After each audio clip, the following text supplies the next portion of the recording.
เป็นเป่าใบไม้ทุกคน ช่วงนี้เป็นฤดูใบไม้ร่วงเนาะ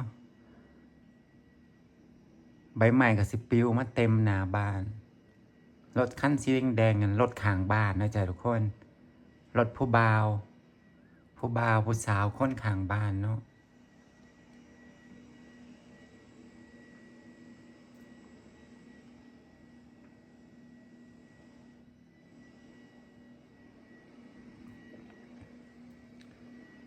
หนาวแล้วจ้าทุกคน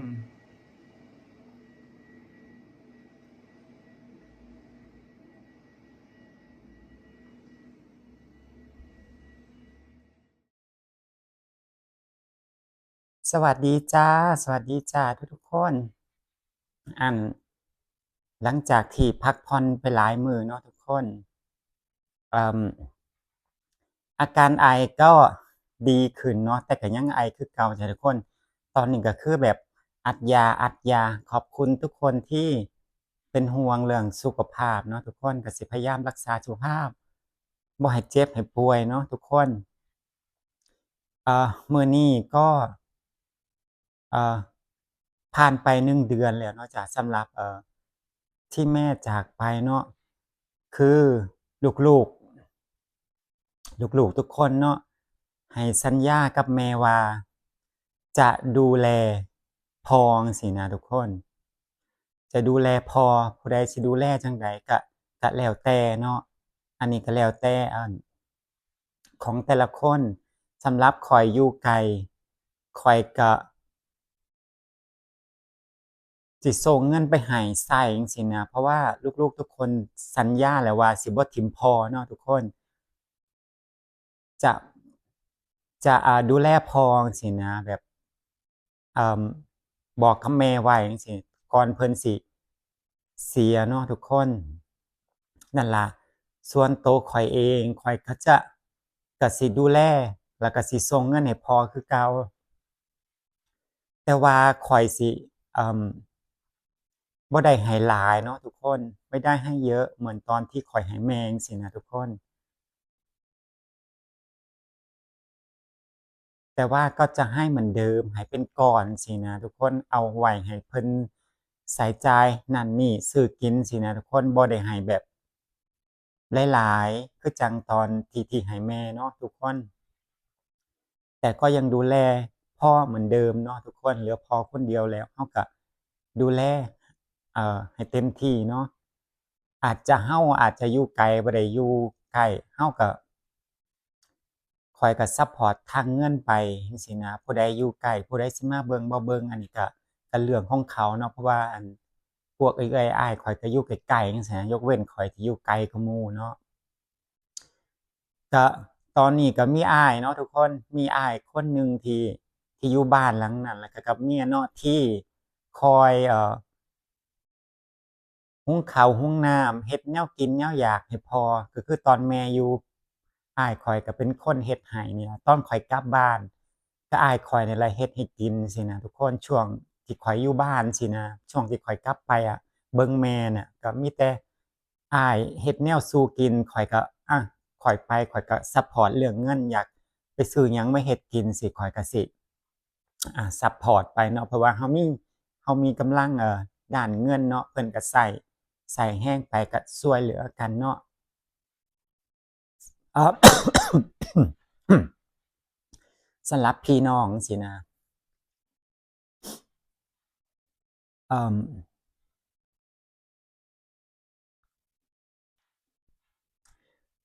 สิไอทุกคน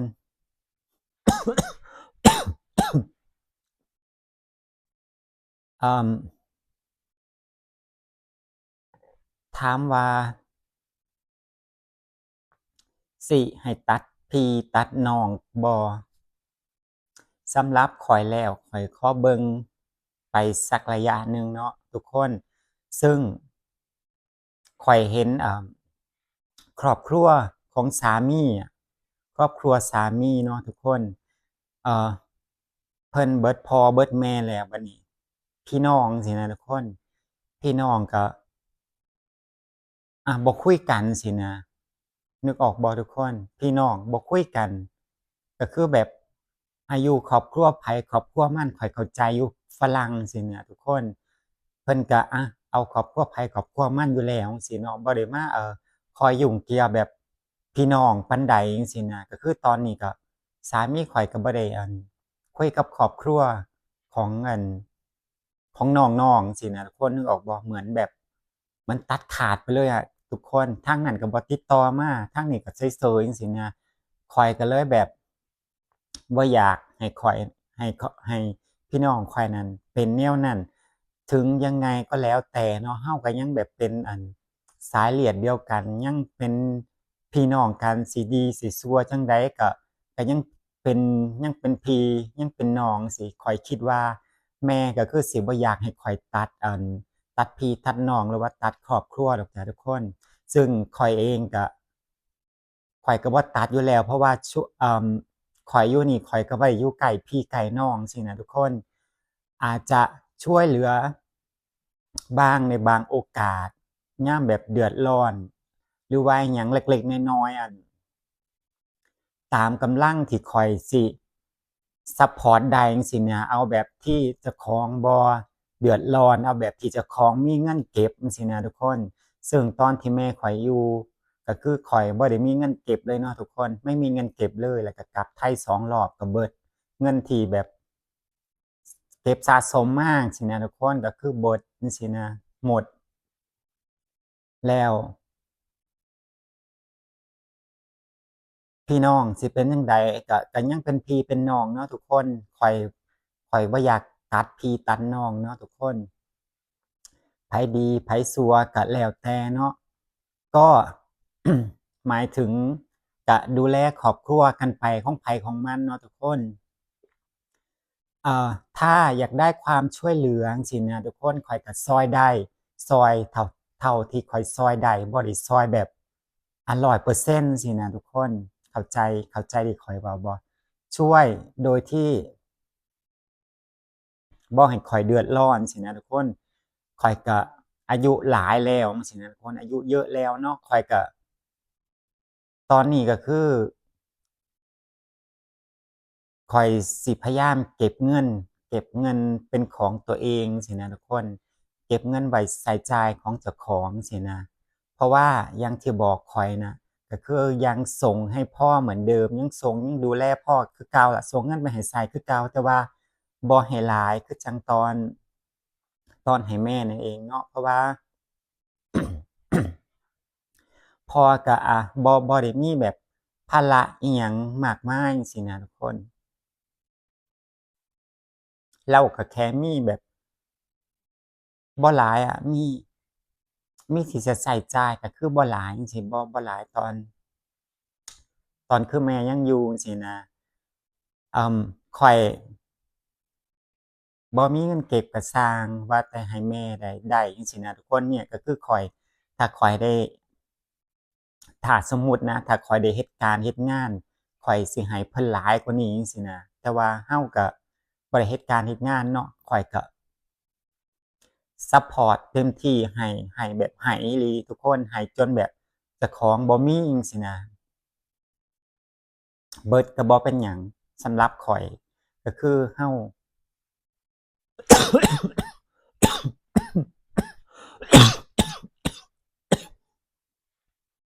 าสามารถแบบ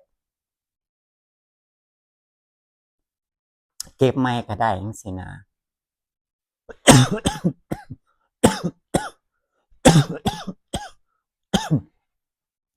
นี่ก็คือส่วนตัวของข้อยเองเนาะแต่ว่าให้ตัดพี่ตัดน้องข้อยก็บ่ตัดดอกจ้ะทุกคนก็จะอยู่ก็คือก็อยู่แบบนี้ไปจังซี้สำหรับตัวข้อยนะสำหรับตัวข้อยบ่อยากให้แบบว่าพี่น้องต้องมาแตกร้าวต้องมาแตกแยกจังซี้นะทุกคนก็อยู่เป็นพี่เป็นน้องไปจังซี้นะมีหยังเดือดร้อนก็ช่วยเหลือกันเท่าที่ช่วยได้จังซี้นะแต่ส่วนของพี่เขยนั่นบ่พี่ผัวของพี่สาวเนาะ ก็คือเพิ่นเฮ็ดให้ข้อยซังแล้วเพิ่นเฮ็ดให้ข้อยแบบบ่มักขี้หน้าเพิ่นเฮ็ดให้ข้อยขี้เดียดเพิ่นเฮ็ดให้ข้อยบ่อยากแนมหน้าแล้วข้อยก็บ่ยุ่งเนาะทุกคนข้อยก็บ่ยุ่งก็คือเอาเป็นว่าก็ครอบครัวไผครอบครัวมันซี้นะทุกคนแต่ถามว่าถ้ามีหยังจั่งซี้ก็พี่น้องเฮาก็บ่ตัดจั่งซี้นะทุกคนแต่คนอื่นก็สร้างเขาสิข้อยเป็นคนที่ถ้าบ่มักก็คือบ่มักซังก็คือซังซี้นะตัวข้อยนะนั่นล่ะแล้วพวกเอื้อยอ้ายจั่งซี้เพิ่นสิให้เงินพอใช้หรือบ่ให้ใช้อันนี้ก็แล้วแต่เขาจั่งซี้นะส่วนข้อยนั้นก็ส่งให้ใช้เหมือนเดิมเนาะแต่ว่าบ่ได้ให้หลายคือจั่งตอนให้แม่ แล้วอีกอย่างตอนนี้ข้อยก็มีบัญชีพ่ออยู่แล้วจั่งซี้นะได้บัญชีพ่อมาแล้วข้อยก็สิได้โอนเข้าแบบบัญชีพ่อโดยตรงเนาะบ่ต้องได้โอนผ่านเอื้อยคือจั่งแต่กี้แต่ก่อนซี้นะทุกคนข้อยสามารถโอนเข้าบัญชีพ่อโดยตรงเลยก็คือเพิ่นอยากไปใช้เพิ่นก็ไปกดออกมาใช้จั่งซี้นะนี่ก็คือส่วนตัวข้อย ตอนที่พ่อยังอยู่นำเราจั่งซี้เนาะทุกคนแต่ว่าหลังจากนี้ไปแล้วข้อยก็บ่รู้คือกันแต่ว่าข้อยนั่นก็คือสิกลับไปเยี่ยมพ่ออยู่เนาะทุกคนลิโตนเลาจั่งซี้นะเลาอยู่คนเดียวเนาะผู้เฒ่าจั่งซี้นะเฒ่าแล้วพ่อข้อย78บ่เลาเฒ่าแล้วย่างก็หลังโก่งๆจั่งซี้นะลิโตนเลาข้อยก็สิกลับไปเยี่ยมอยู่แต่ว่าบ่ได้มีแพลนเร็วๆนี้ดอกจ้ะทุกคน อาจจะเป็น2 ปีไปเทื่อหนึ่งปีหนึ่งไปเทื่อหนึ่งหรือว่าไปทุกปีจั่งซี้ข้อยก็ต้องถามเบิ่งสามีข้อยอีกเทื่อหนึ่งแต่ว่าให้ถิ้มพ่อนั้นบ่ถิ้มดอกจ้ะทุกคนก็ยังดูแลคือเก่าแต่ว่าอาจจะบ่ได้แบบไปเยี่ยมไปหาดู๋ๆเนาะเพราะว่า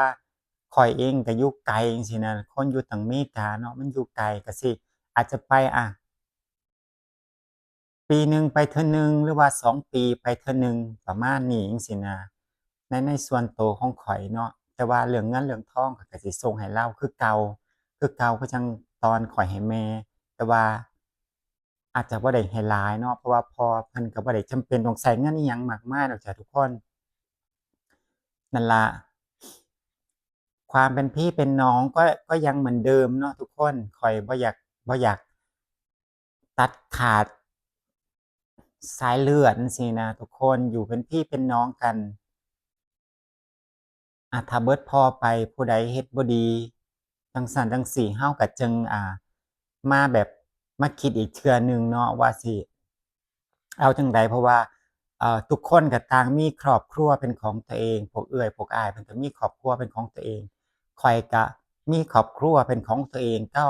ดูแลครอบครัวไผครอบครัวมันซี้นะทุกคนณตอนนี้เนาะณตอนนี้ ผู้ใดอยู่ใกล้ก็แวะไปเยี่ยมไปยามพ้องซี้นี่ข้อยอยู่ไกลข้อยก็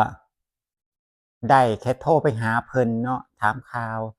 กินข้าวกินนงกินน้ำอิหยังซี้นะสารทุกข์สุกดิบสำหรับในส่วนตัวข้อยเนาะที่ข้อยอยู่ไกลเอาล่ะทุกคนสำหรับคลิปนี้เนาะก็ฝากไว้เพียงเท่านี้ขอให้ทุกคนดูแลสุขภาพเนาะช่วงนี้บ้านเฮาก็น้ำท่วมทางข้อยก็